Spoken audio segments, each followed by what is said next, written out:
যে পরিস্থিতি, এই পরিস্থিতিতে বিষয়টা কি হচ্ছে, আমাদের প্রেসিডেন্ট আলোচনা করেছেন, রাজ্যে রাজ্যে কর্মীরা আক্রান্ত হচ্ছে। পাঞ্জাবে তো একটি FRS পদ্ধতি প্রত্যাহারের দাবিতে Tripura anganwadi worker and helper union শুক্রবার অভয়নগর সমাজ কল্যাণ ও সমাজ শিক্ষা অধিকর্তার অফিসের সামনে মৌন অবস্থান সংগঠিত করে তারা দাবি তুলে অবিলম্বে FRS পদ্ধতি বাতিল করতে হবে। কোনো শিশু বা মাকে পুষ্টি প্রকল্পের খাবার থেকে বঞ্চিত করা চলবে না। খাদ্যের অধিকার আইনের উল্লঙ্ঘন মানছি না, মানব না।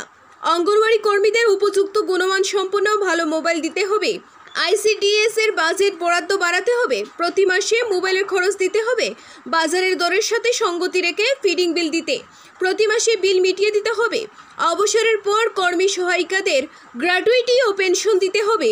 কর্মী সহায়িকাদের ন্যূনতম 26,000 টাকা বেতন ও 10,000 টাকা পেনশন দিতে হবে। কাজের জায়গায় কর্মী সহায়িকাদের নিরাপত্তা দিতে হবে। আজকের এই গণ অবস্থান মঞ্চে CIT ও রাজ্য সভাপতি মানিক দে সহ অন্যান্যরা উপস্থিত ছিলেন। যে পরিস্থিতি, এই পরিস্থিতিতে বিষয়টা কি হচ্ছে, আমাদের প্রেসিডেন্ট আলোচনা করেছেন, রাজ্যে রাজ্যে কর্মীরা আক্রান্ত হচ্ছে। পাঞ্জাবে তো একটি মেয়ে আক্রান্ত হয়ে সেখানেই তার স্ট্রোক করে এবং মারা যায়, অঙ্গনওয়াড়ি সেন্টারের মধ্যেই মারা যায়। তুমুল লড়াই হয়েছে। পাঞ্জাব সরকার বলছে 5 লক্ষ টাকা দেবে। একজন মায়ের জীবন 5 লক্ষ টাকার বিনিময়ে তারা কিনতে চাইছে। এই হলো পরিস্থিতি। আমাদের রাজ্যেও কিন্তু যখন খাবার পাচ্ছে না, তখন আমাদের গ্রামের যিনি মা, তিনি তো CDPO জানেন না, সুপারভাইজারও জানেন না। তিনি জানেন অঙ্গনওয়াড়ি দিদিমণি রোজ সেন্টারে গেলে ডিম দেয়, খাবার দেয়, কিন্তু ডিম খাবার কিছুই দিচ্ছে না। তখন তারা রাগ, তাদের যে ক্রোধ, তাদের যে ক্ষোভ, সেটা এসে পড়ছে অঙ্গনওয়াড়ি দিদিমণির উপর। তাই আজকে প্রথম আমাদের মূল যে দাবি, সেটা হচ্ছে FRS পদ্ধতি বাতিল করে। এই পদ্ধতি চালু করা চলবে না। সারা ভারতবর্ষে এই আওয়াজ উঠেছে এবং এই যে FRS পদ্ধতিতে দেওয়ার ফলে খাদ্য নিরাপত্তা আইন উল্লঙ্ঘন হচ্ছে। খাদ্য নিরাপত্তা আইন বলে যে সকলের জন্য খাবার দিতে হবে। তো এই জন্য আমরা এই বাতিল করার দাবিতে আজকে আমরা এখানে ধর্ণাতে বসেছি। আপনার পরিচয়টা? আপনার পরিচয়? আমি CIT করি, আমি CIT সহসভাপতি। কোনো অঙ্গনওয়াড়ি কর্মীদের সেই রকম অর্থনৈতিক দাবি দেওয়া ইত্যাদির উপরে জোর দিয়ে এই আন্দোলন নয়। এই আন্দোলন আমাদের ত্রিপুরা রাজ্যে যে 6 বছরের নিচের যে শিশুরা আছে, যে সন্তান সম্ভবা মা সন্তানের জন্ম দিয়েছেন, সদ্য এরকম মা আছেন, তাদের জন্য। কারণ ভারত সরকার একটি আদেশ জারি করেছেন যে যদি যারা কেন্দ্রের সুবিধাভোগী তাদের ছবি প্রত্যেকদিন পাঠাতে হবে।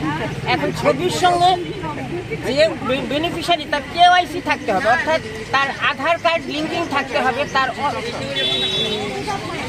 মোবাইল থাকতে হবে। এখন এই ছবি যখন এগুলো পাঠাবে অঙ্গনওয়াড়ি কর্মী, তখন ওই দিল্লি থেকে বা যেখান থেকে তারা এটা কন্ট্রোল করছে, সেখান থেকে OTP আসবে।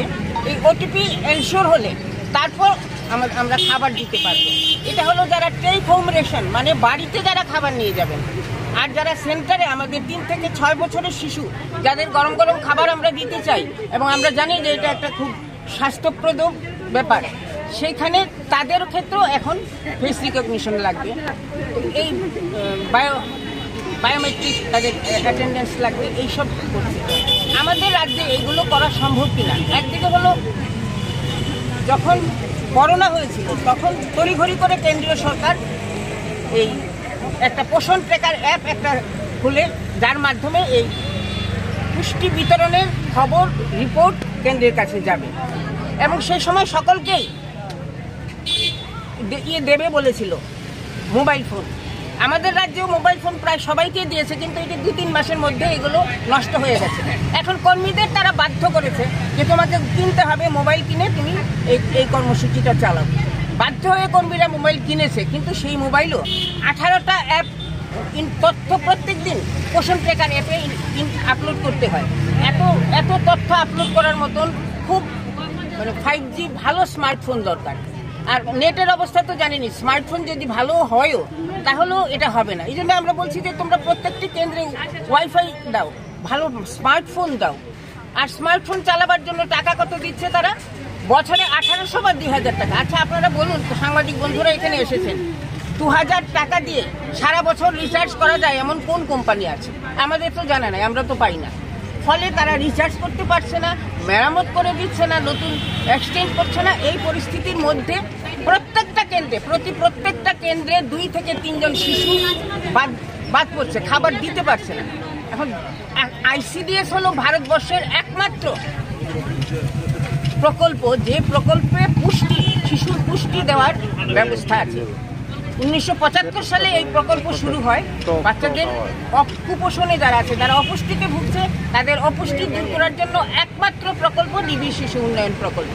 আর কেন্দ্রের সরকার খুব কায়দা করে, ষড়যন্ত্র করে এই প্রকল্পটিকে বন্ধ করে দিতে চায়। এই জন্যই বহু শিশু, আমরা শুনতে পাচ্ছি যে আমাদের বিভিন্ন সূত্রে আমরা জানতে পারছি যে গত আর্থিক বছর থেকে এই আর্থিক বছরে আমাদের রাজ্যে প্রায় 1,500 শিশু